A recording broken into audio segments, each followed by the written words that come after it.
Good evening, everyone, and welcome back. We have some pretty wild Tinder scary stories tonight. Yeah, some of these get uncomfortable really fast, so should be a good one. Thank you guys for being here, seriously, and thank you for all the support on these videos. I really appreciate it. If you're watching late tonight, get comfortable. And, yeah, let's just get into these stories.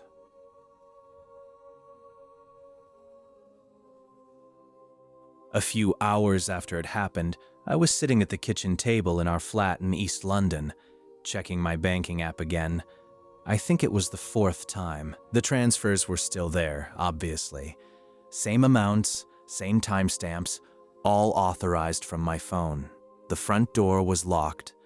My wife was in the other room.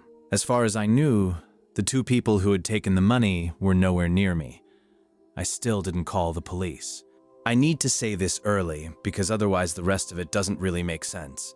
I'm married, and for a few weeks before this happened, I'd been seeing another woman. There isn't some extra bit of context that makes that less bad. My wife hadn't done anything to me, and we weren't separated. I went on Tinder, met someone, and kept seeing her. That was on me. So, while I was looking at the transfers, I was also thinking about what I'd tell my wife if she noticed the money was gone. It was too much to brush off as some bill I'd forgotten about. And if I called the police, I was going to have to explain where I'd been and who I'd been with. More than that, I'd have to explain why these people had things from my phone that I really didn't want explained at home. I knew the obvious thing after being robbed was to report it. I was home, physically safe, with my phone in my hand. I still just sat there, and didn't. I'd matched with a woman on Tinder a few weeks earlier. We met after work the first time, had a drink, talked for a couple of hours, and went home separately. After that, we met a few more times around East London, usually somewhere convenient after work. Sometimes food, sometimes drinks. Nothing happened on those dates that I can point to now and say, that was the warning. They felt normal. By the last one, I didn't really think of her as a stranger anymore. She knew my real first name, and that I was a teacher. Eventually, she knew which school I worked at as well. It wasn't information she had to drag out of me. Work just came up. I'd complain about marking or some meeting, the same sort of thing I'd say to anyone after a long day. She also knew I was married. I told her early on.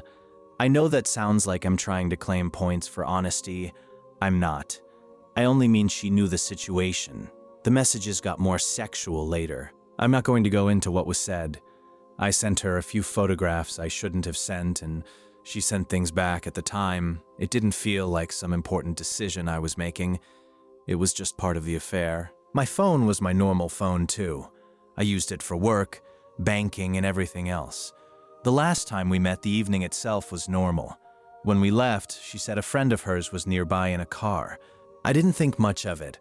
We'd met enough times by then that following her over to the car didn't feel like getting into a stranger's vehicle. Although writing that now, I know that's basically what I did. There was a man inside. She spoke to him like she knew him, and I got in. Once the doors were shut, the whole tone changed. The man told me he wanted money. I asked what he meant, then asked what happened if I said no. He looked at me and said, very calmly, that I didn't want to find out. The woman said nothing. I was sitting in a car with the two of them, and I believed him. I didn't try to be clever about it. I didn't argue or decide I was going to find out whether he was bluffing. He knew I had my phone and told me to unlock it and open my banking app. I had money in the account, so I did what he said. He gave me the account details and the amount. I entered it myself. The amount had to be split, so there was more than one transfer, but it was just the normal process on my phone. Confirm, go back, do the next one. My hands were shaking enough that I entered one thing wrong and had to do it again. That's one of the parts I remember clearly, actually. The screen looked completely normal while I was being robbed. While the phone was still unlocked, he took it from me and started going through it. I could see him opening photos, then messages, moving quickly rather than sitting there reading everything.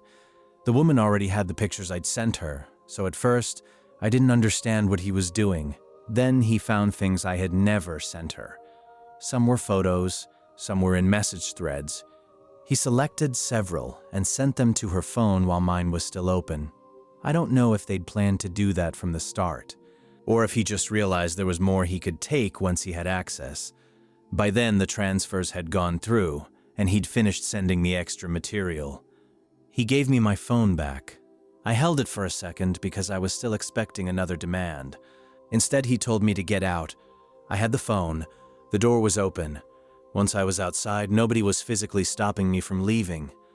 I could walk away and I could call the police. Before I did anything, the woman showed me her phone. She didn't scroll around much. She didn't have to. I recognized one of the photographs I'd sent her before. Then another image I knew had only been on my own phone. The man told me that if I went to the police, the photographs and messages would be sent on. My wife would see them. People connected to the school could see them too. I asked who they actually had. He didn't give me any names. He just said they had enough, and they didn't really have to prove much more than they already had. She knew where I worked because I'd told her, and he'd seen work messages and notifications while he had my phone. I had no idea who they could actually contact or how far they could get. I just knew the material was no longer only on my phone. I knew calling the police was still the sensible thing to do. At the same time, I could already hear the questions I'd have to answer. Where had I been? Who was she? Why did she already have photographs of me? There was no way to report the robbery without the affair becoming part of it. So I walked away. I kept thinking I'd change my mind once I was a few streets from the car. I didn't. I went home, locked the door, and ended up at that kitchen table opening the banking app over and over. I didn't get another message that night. Nobody came to the flat. And I didn't see either of them again. The money was harder to hide than I'd wanted to believe. It was a noticeable amount, and sooner or later my wife was going to see that something didn't add up if she looked closely.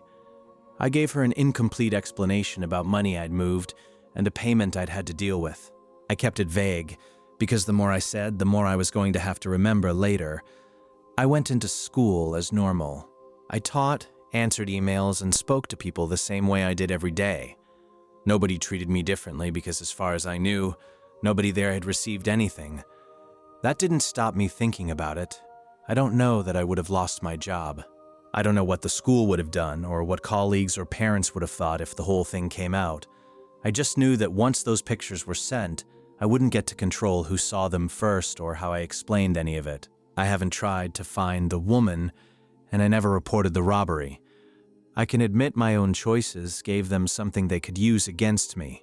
The money is still gone, and I still don't know whether they ever would have sent those photographs and messages to anyone if I'd gone to the police. Yeah, that's rough. I mean, obviously, cheating on your wife is one thing. That's on him. But getting robbed and then basically being trapped because the people robbing you know exactly what you're afraid of losing? That's a completely different thing. And the part where he's just sitting at the kitchen table checking the banking app over and over, I don't know. That felt very real. Like, the robbery is already over, he's technically safe, but he still can't actually do anything without blowing up the rest of his life. Yeah, horrible situation. Bad decisions, obviously. But Jesus. All right, let's go to the next one. I don't really know what subreddit this belongs in, but I need to put it somewhere, because I still get pissed off thinking about how normal all of this seemed at first. I met my ex on Tinder. We only dated for about 2 months, so this wasn't some years-long relationship or anything, but 2 months is still long enough for somebody to get folded into your routine without you thinking about it. He'd picked me up after work before. He'd gone to my gym with me, he knew my car, and he had a general idea of when I usually worked. Just normal boyfriend stuff, at least that's how I saw it then. The reason I broke up with him was the jealousy. It wasn't one huge blow-up. It was more like I couldn't change plans without getting questioned. If I said I was stopping somewhere after work, he'd want to know why, or who I was with. At first, I answered because, I don't know, answering seemed easier than turning every question into a fight. After a while, I realized I was explaining completely normal things all the time, and I was tired of it. We had another argument about it, and I told him I was done. He kept trying to turn the breakup into a conversation we somehow still needed to finish. I answered him for a bit because I thought if I explained myself clearly enough, he'd eventually accept it. He didn't, so I blocked his number and his social media and stopped responding. A little while later, I went back on Tinder. I matched with a guy who seemed normal, and we talked for a few days. Nothing in the conversation made me think of my ex. We agreed to meet at a bar in a busy area. I usually did first dates in public anyway, so there was nothing unusual about that. I got there first and took a table where I could see the entrance. A few minutes later, my ex walked in. For maybe 2 seconds, I genuinely thought it was a coincidence. Then he came straight over to me. I asked what the hell he was doing there. He admitted he'd made the profile because I'd blocked him, and according to him, this was the only way he could get me to meet him and talk. He said it like that was a reasonable explanation. I told him, "That's exactly why I blocked you," and left. I didn't stay to hear whatever else he wanted to say. At that point, I was mostly angry. The part that got me was that he'd spent days pretending to be someone else, just to trick me into showing up. When I got home, I blocked the fake profile. After that, new accounts started messaging me. I can't prove everyone was him from the first message, but once the conversation turned into the same thing about how we needed to talk, it was pretty obvious. I stopped answering and blocked them when they appeared. A few days later, I got off work and drove to my regular gym. When I pulled into the lot, he was near the entrance. He saw my car and started trying to get my attention, saying he just wanted to talk. I stayed by my car. There were people going in and out of the gym, and I wasn't about to walk over to him. After about a minute, I got back in and left. That was the first time it really hit me that blocking him only handled one part of the problem. He hadn't done anything clever to find the gym. He'd been there with me when we were dating. He already knew where it was. I tried not to let that change everything I did. Part of me was stubborn about it, honestly. I still had to go to work and live my normal life. I didn't want to start rearranging everything because there was a chance my ex might show up. Then, one evening, I noticed his car behind me. I knew the car well enough, but at first I told myself we were probably just going the same direction. I made a turn and he stayed behind me. A little later, I turned again. Still there? After another turn, I stopped trying to convince myself it was nothing. I don't know where he actually planned to go. I still don't. Maybe he would have turned off eventually. I just knew I wasn't going to find out by driving home. There was a big gas station off a busy road ahead, brightly lit, with people going in and out of the store. I pulled in and parked near the front. He didn't come into the lot. His car kept going. After that, I started changing the way I drove home sometimes. Nothing elaborate. I just stopped taking the same route without thinking about it, and I paid more attention to what was behind me when I left places he knew. About a week later, one of my coworkers pulled me aside when I came in and asked if I was still having trouble with my ex. I hadn't told everyone at work the whole story, so that question got my attention immediately. She said a man had come in while I wasn't there and introduced himself as my ex-boyfriend. He asked what time I got off on my next shift because he wanted to meet me and talk. She didn't tell him. She just said they don't give out employee schedules or tell people when somebody is leaving, and he eventually left. From her description, I knew it was him. That bothered me more than the gym, and honestly, more than seeing his car behind me.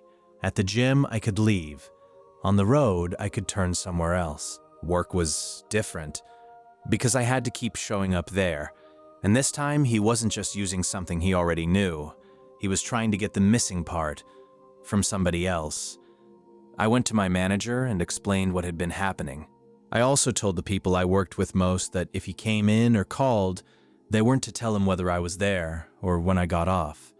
Nobody made me feel stupid about it, which I was weirdly grateful for. They basically just said okay and made sure the message got around. I changed gyms after that. I found another one across town that I'd never gone to with him. I hated paying another sign-up fee and changing my routine when I hadn't done anything wrong, but at least it was somewhere he didn't already associate with me. For a while, I kept switching up my drive home, too. Not every day. I wasn't doing some secret agent route or anything. I just stopped being predictable on purpose. I also told the friends who knew him not to give him updates if he asked about me. I wasn't asking anyone to lie or get involved. I just didn't want him getting my new gym or my plans through somebody else. I wish I had one of those clean updates where I could say he apologized, moved away, got bored, whatever. I don't. I can't say for sure that he completely stopped trying to contact me. What I can say is that once the places and routines he knew weren't reliable anymore, there was less he could count on. And that's still the part that bothers me. Most of that information wasn't stolen. I told him where I worked. I took him to my gym. He knew my car and roughly what my week looked like because he was my boyfriend. And at the time, none of that felt like something I needed to hide. Yeah, no. This guy is terrifying. The fake Tinder profile alone is insane. Like you block somebody and their response is basically, okay, I'll just become another person and trick you into meeting me. Heh, what?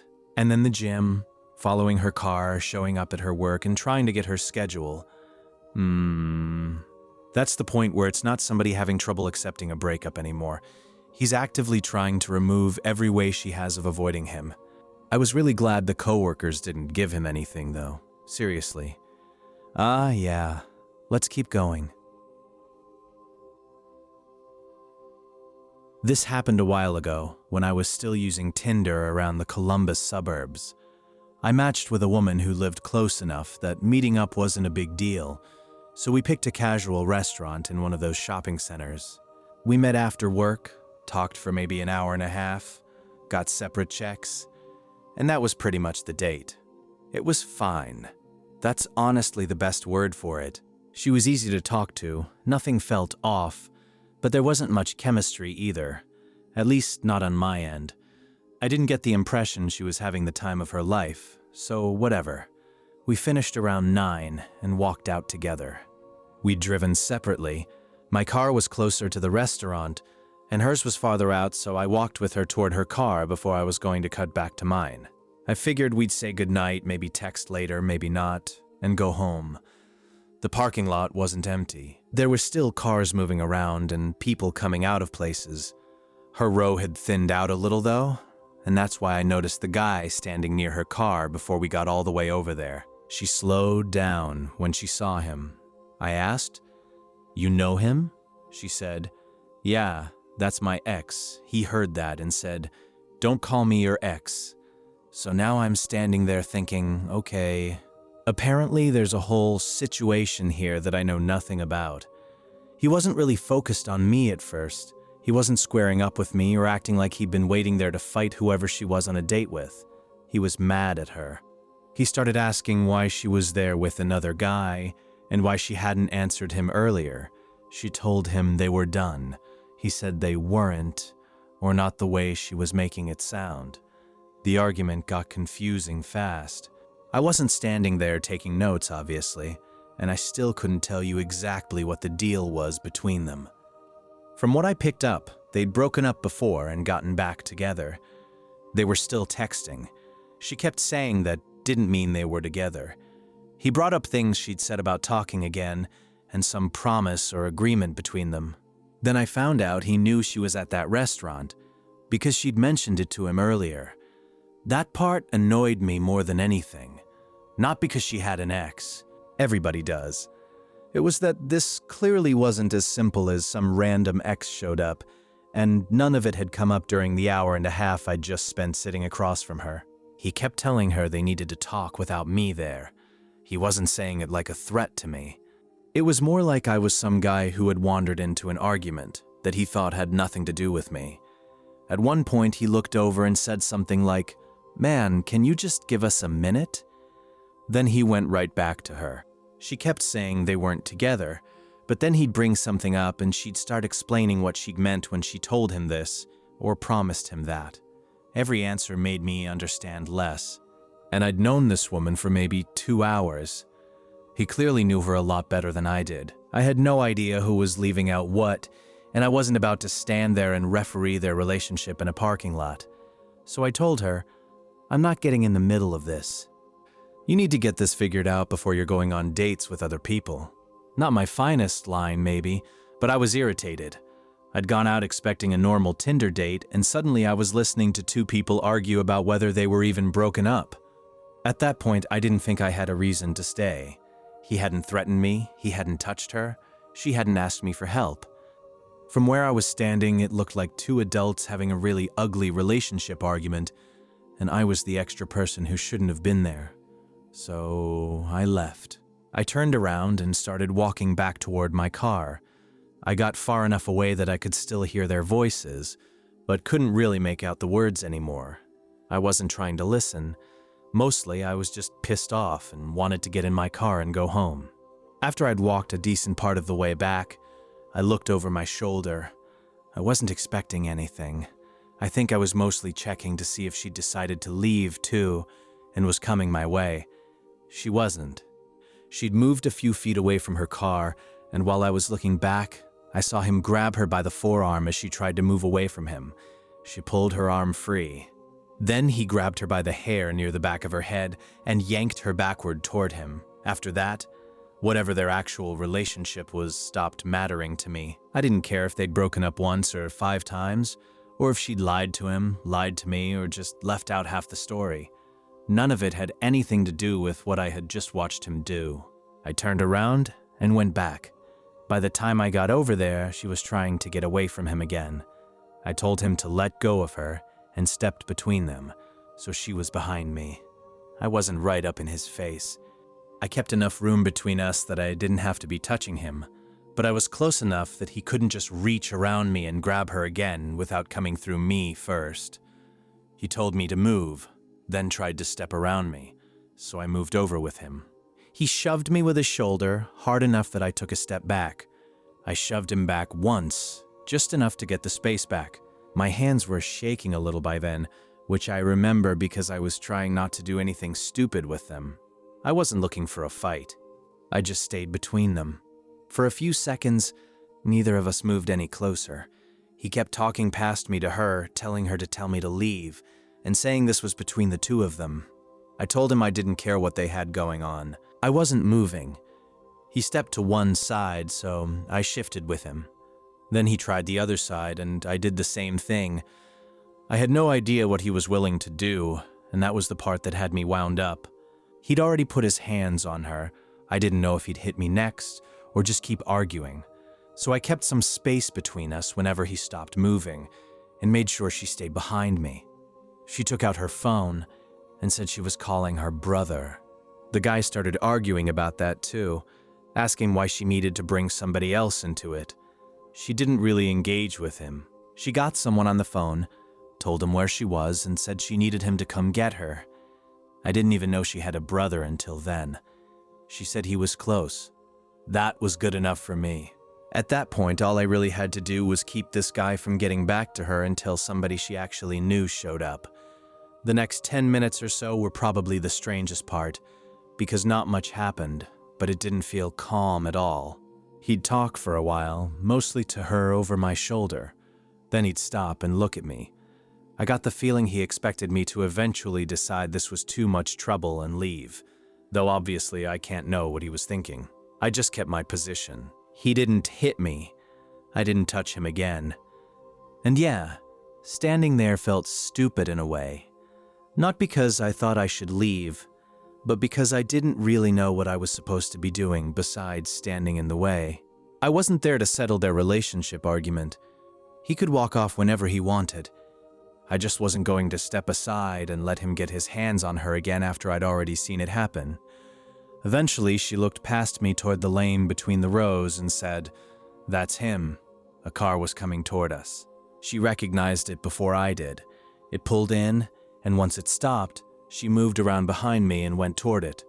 I stayed where I was for a few more seconds to make sure the other guy didn't follow her. Her brother got out, and she went straight to him. I could hear enough to know she was telling him the other guy had grabbed her and that I'd stepped in, But I didn't stand there waiting for the whole explanation. Her brother looked over at me, gave me a quick nod, then went back to his sister and the guy by her car. That was my cue to be done with it. Once I knew she was with her brother, I walked back across the lot to my own car.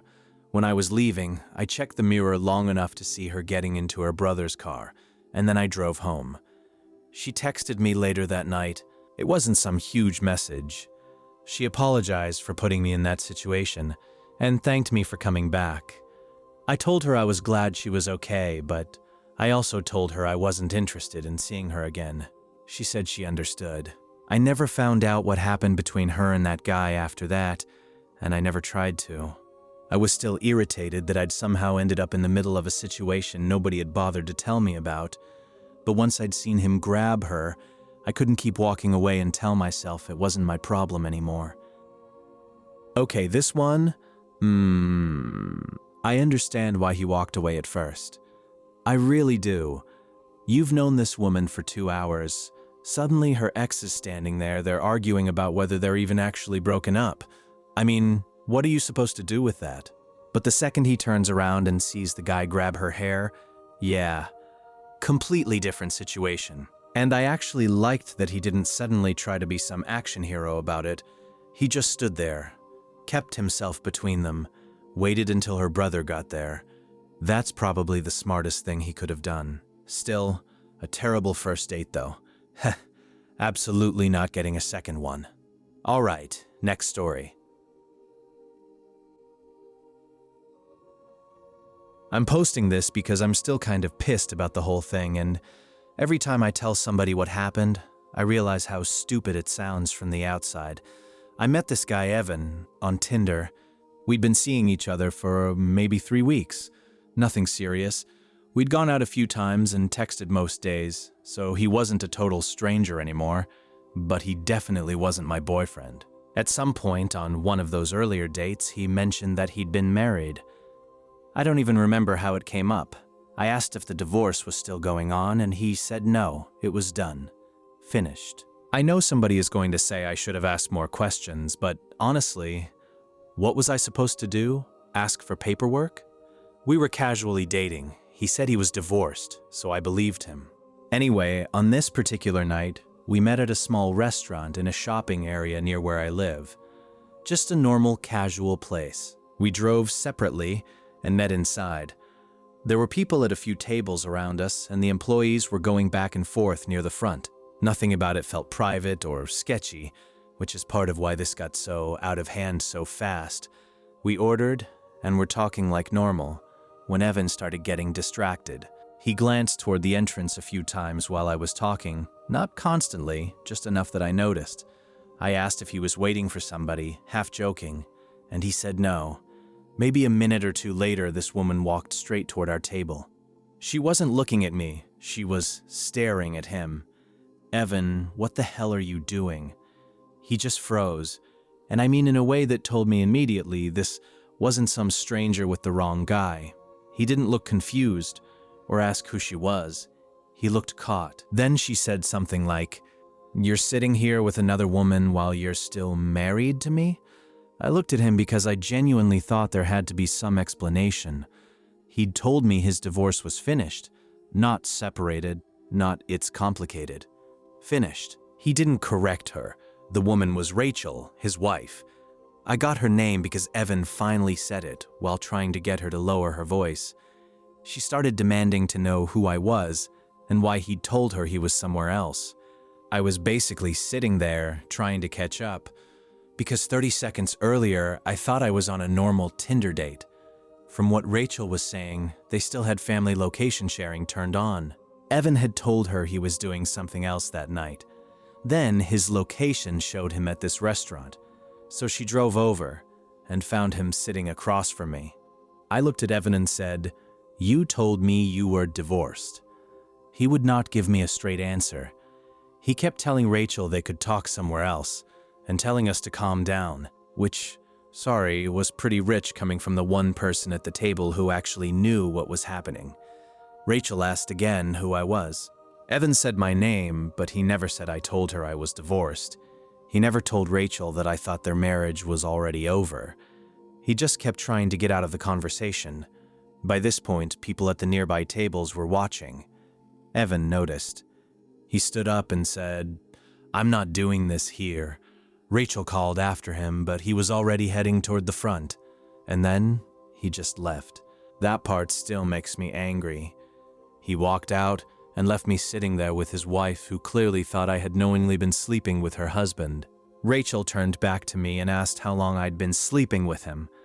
I told her I met him on Tinder and that, as far as I knew, he was divorced. I wasn't trying to defend Evan. I was trying to explain why I was there. She asked how long we'd been seeing each other. About 3 weeks. And in 3 weeks, you never figured out he was married. That was where I started getting angry, too, because she was talking to me like I was obviously lying. I told her again that he had specifically said the divorce was finished. She asked if I seriously expected her to believe that. I said, "I don't care if you believe me. He told me he was divorced. I have the messages." My phone was in my purse beside me, and I reached down for it.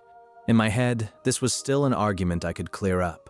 I thought I could show her what he'd said, and at least make her understand that I hadn't knowingly walked into somebody else's marriage. Rachel stepped closer while I was trying to get my phone. I told her, "Just let me show you." She said something about me making excuses, and then she put her hands on me.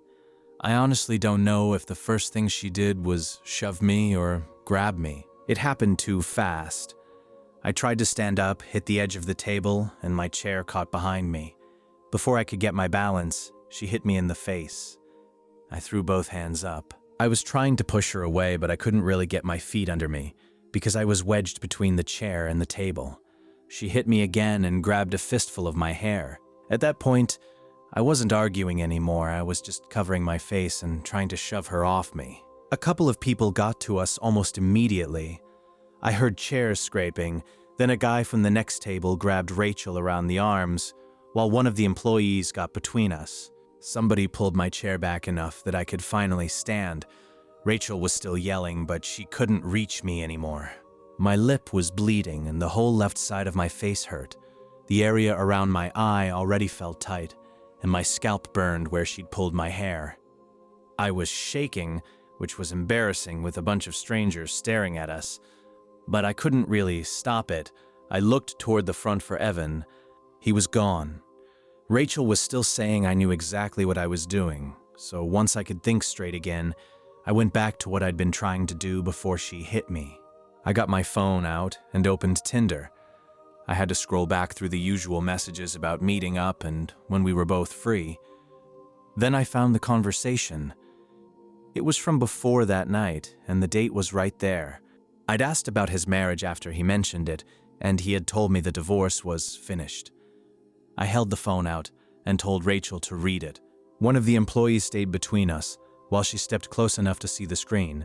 She read the exchange, then asked me to scroll up and back down again. There really wasn't anything to debate. It was his account, the date, and his own message. Her whole tone changed. Not like we suddenly became friends. Absolutely not. But she stopped accusing me. She said she hadn't known he was telling people he was divorced. I told her that is exactly what he told me. If I'd known he was still married, I wouldn't have been sitting there. That was basically the end of the argument between us. I understood by then that she had been lied to, too. I'm not pretending I don't understand why she was furious. I do. But I was also standing there with a busted lip and my eyes swelling because she decided I was lying before she let me show her the messages. So no, we did not hug it out. One of the employees brought me ice wrapped in a towel and helped me clean the blood off my lip. My face started hurting more once the adrenaline wore off, mostly around my eye and jaw. Rachel stayed on the other side of the room. We didn't have some big emotional conversation after that. I had nothing else I wanted to say to her. I left once I felt steady enough to drive. I didn't call Evan or ask him why he lied. I didn't ask for some final explanation because honestly, what explanation was going to make that night less ridiculous? I unmatched him and blocked his number. My eye got darker over the next couple of days, and my lips stayed sore for a while. I still don't know what happened between him and Rachel after that night, and honestly, I don't want to. I never spoke to Evan again.